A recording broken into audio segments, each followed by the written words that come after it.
یہ قاتلانہ حملہ کیوں ہوا؟ اس کے پیچھے کیا تھا؟ تو میں پہلے تو آپ کے سامنے وہ پورا جو ایک ٹریل ہے یہاں پہنچنے کے لیے کہ کیا کیا راستے میں ایونٹس ہوئے جس کی وجہ سے ہم وہاں پہنچے وزیر آباد پہ، اور اس کے بعد کیا ہوا، اور اس کے بعد میرے چند سوال ہیں، اور مجھے ان کے جواب پتہ ہے، لیکن میں قوم کے سامنے وہ سوال رکھوں گا جب میں یہ آپ کو ہر مرحلے سے لے کے جاؤں۔ سب سے پہلے کیا ہوا؟ رجیم چینج ہوئی، رجیم چینج کی پوری سازش ہوئی۔ مجھے پتہ ہے اس سازش میں کون کون ملوث تھا، کس نے کیا پلاننگ کی، کیا ان کی سوچ تھی، کیسے انہوں نے پیسہ چلایا، کیسے ہمارے ایک آدمی نے فیصلہ کیا گورنمنٹ گرانے کا، کیسے اس نے جب حکم کیا تو ہمارے ایلائز ہمارے سے ہٹے، کیسے ہمارے لوگوں کو امریکن ایمبیسی میں ہمارے بیک بینچرز کو بلا کے بات چیت کی گئی، ان کی میٹنگز کی گئیں، اور وہ سب سے پہلے وہ لوٹا ہوئے، کیسے ان کو پیسے ملے، یہ سارا اب عوام سب سمجھ گئی ہے کہ یہ ہوا کیا تھا۔ گورنمنٹ گرا دی، 9 اپریل کو گورنمنٹ گر گئی، لیکن جو 10 اپریل کو ہوا وہ پاکستان کی تاریخ کا ایک پہلی دفعہ ایک اس طرح کا منظر قوم کے سامنے آیا، اور وہ کیا ہوا؟ پہلی دفعہ پاکستان کی قوم سڑکوں کے اوپر آئی، لاکھوں لوگ سڑکوں پہ آئے، اور سارے لاکھوں لوگوں نے ایک بات کہی کہ امپورٹڈ حکومت نامنظور۔ یہ کبھی بھی جو پلان کر رہے تھے، جو رجیم چینج کے پیچھے جو ماسٹر مائنڈ تھا، جنہوں نے ساری پلاننگ کی، یہ کوئی بھی نہیں یہ سمجھ رہا تھا کہ پاکستان میں یہ ہوگا، کیونکہ کبھی پہلے ہی نہیں ہوا تھا۔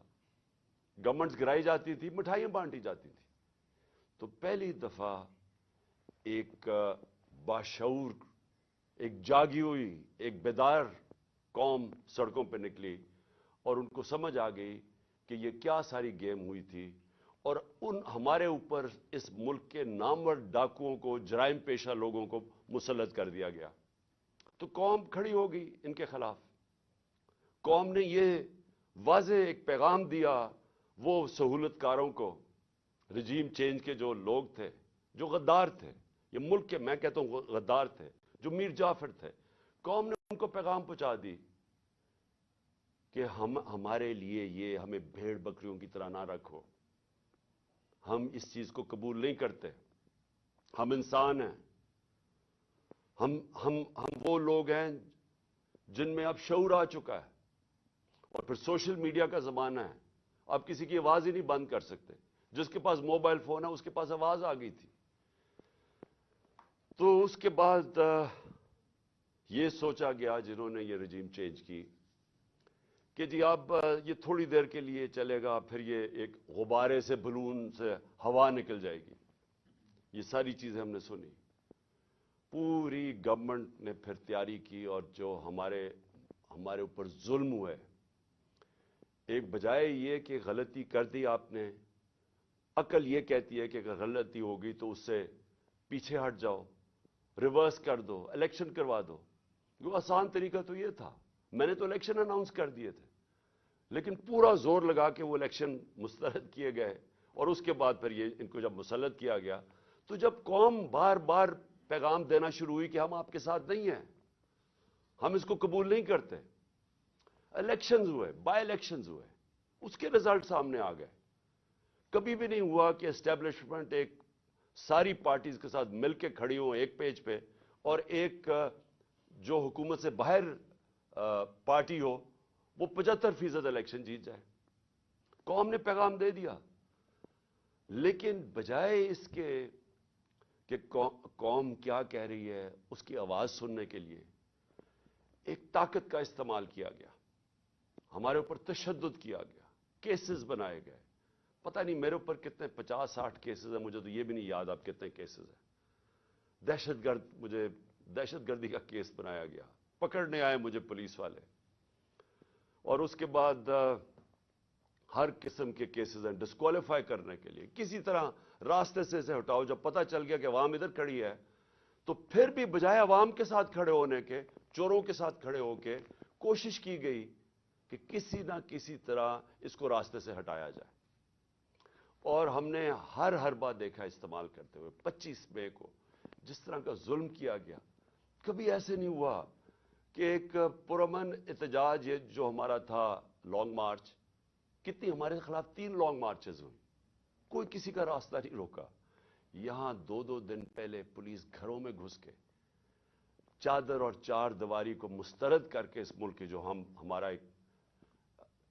ہمارا ایک اسلامی کلچر ہے, ہم خواتین کی گھر کی رسپیکٹ ہے اس ملک پہ, کہ ہم اس طرح فیملیز کے گھروں میں نہیں رات کے 3 بجے دوبارے چھلانگ کے پولیس گھس جائے.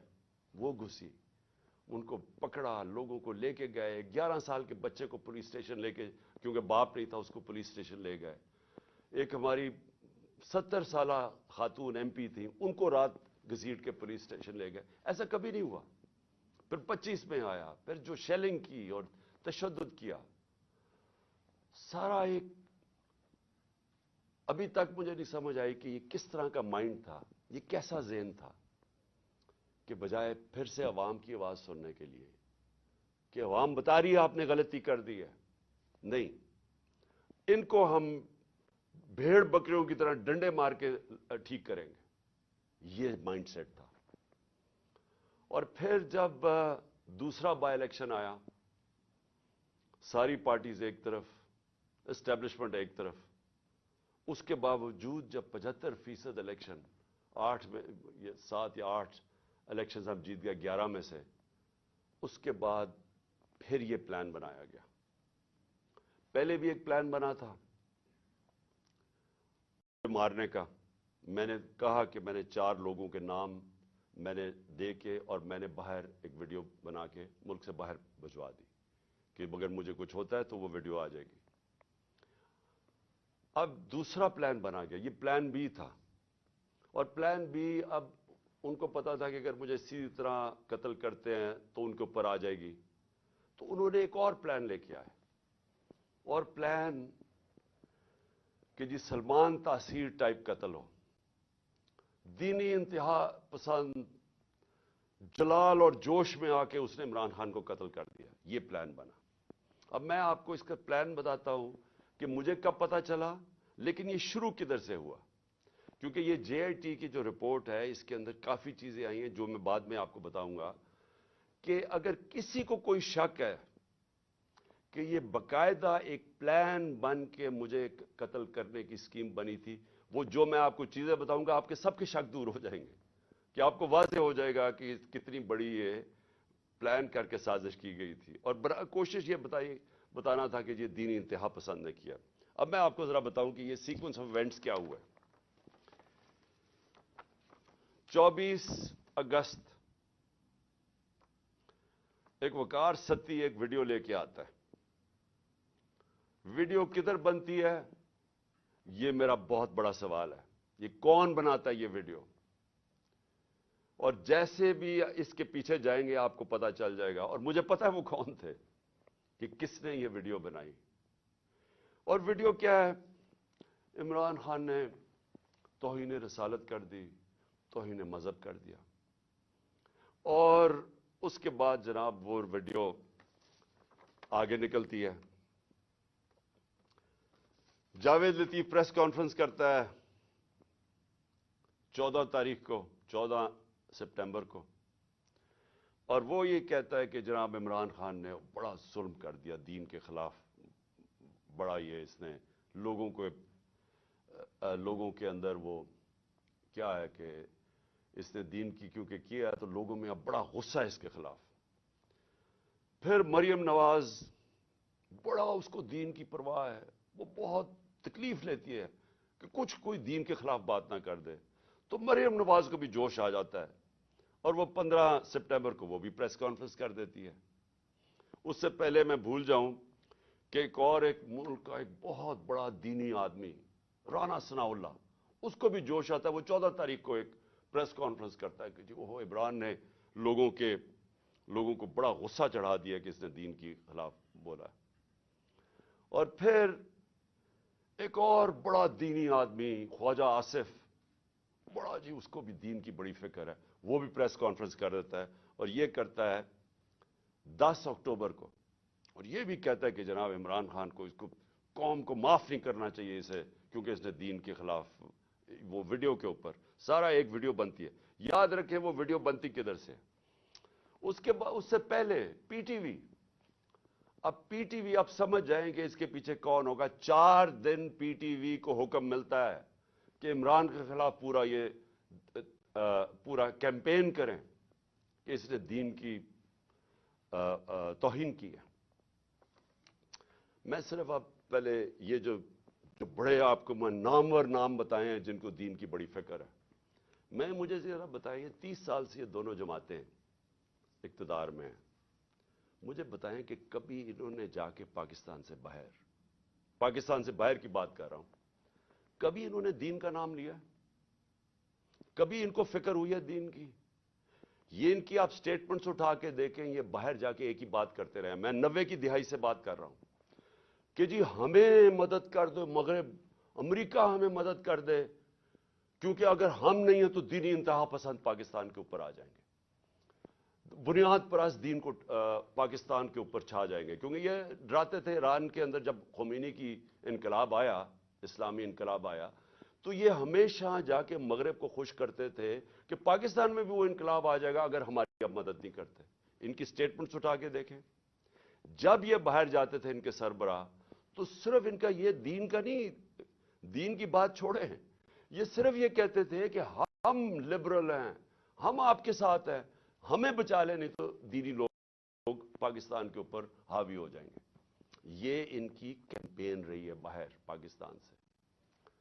میں واحد، اور مجھے فخر ہے اس چیز کے اوپر، لیکن وہ اس لیے نہیں کہ میں کوئی کسی ووٹ لینے کے لیے کر رہا تھا، یہ میرا عقیدہ ہے، یہ میرا ایمان ہے، اور صرف جس کا ایمان ہو تو وہ جس طرح کی باتیں کر سکتا ہے۔ اور مجھے بتانے کی ضرورت نہیں ہے کہ ہر انٹرنیشنل فورم پہ میں نے اپنے جو ہمارے مسلمانوں سے زیادتیاں ہوتی ہیں جو مغرب میں رہتے ہیں، اسلاموفوبیا، اور پھر جو نبی صلی اللہ علیہ وسلم کی شان میں گستاخی کی جاتی ہے، اس کے اوپر واحد میں چیلنج کرتا ہوں، میں واحد وہ پاکستان کا پرائم منسٹر ہوں جس نے اس کی بات کی ہے، ہر انٹرنیشنل فورم پہ بات کیا میں نے۔ اور پھر سے میں ریپیٹ کرتا ہوں کہ میں کسی کو خوش کرنے کے لیے نہیں کر رہا، یہ میرا ایمان کا حصہ ہے، اور میں نے اس لیے نہیں کی کہ میں وہ جا کے کوئی پوائنٹ سکورنگ کر رہا تھا مغرب میں جا کے۔ میں مغرب کو بڑی اچھی طرح جانتا ہوں، میں جو ہمارے ملک پاکستان کے لوگ مغرب میں رہتے ہیں اور مسلمان مغرب میں رہتے ہیں، مجھے پتہ ہے ان کے اوپر کیا دشواریاں گزرتی ہیں، مجھے پتہ ہے ہندوستان میں اس وقت مسلمانوں کے اوپر کیا ہو رہا ہے، جو